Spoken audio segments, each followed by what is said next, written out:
The Timekeeper's Burden. Jack. I am Elijah, displaced in time. I find myself navigating my way through the narrow alleys of Spitalfields.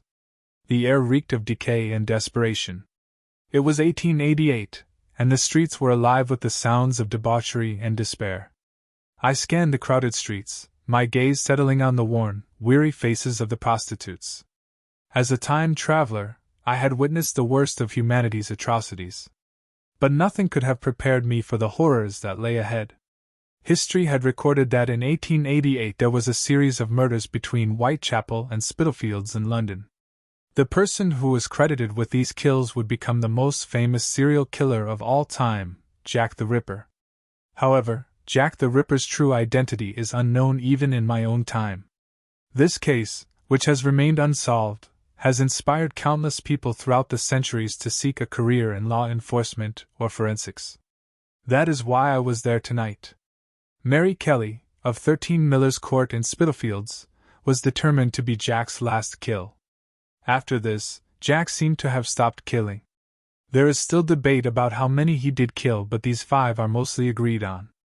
I approached the small narrow passage off of Dorset Street into the court. It was 3 feet wide by 20 feet long and opened into a paved yard 15 feet square. The court has 6 little 2-room cottages with boarded-up windows. The wooden doors are dark and have been soaked with moisture from recent rains. I cautiously tried the door. It was unlatched. I cracked the door and peered into the room. No movement inside. I stepped into death and closed the door. The room was 10 feet by 12 feet with a fireplace on one side. Mary's boots were by the fireplace.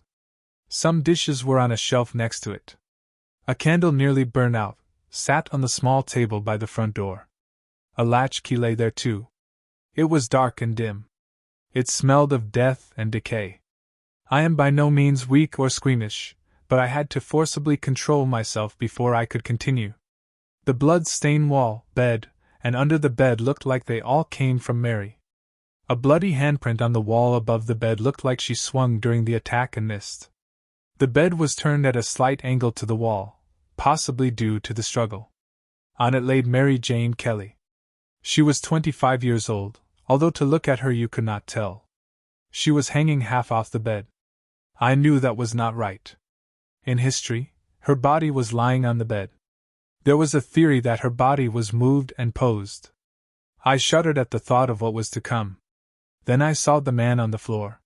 He had removed his top coat and had blood-soaked hands and arms.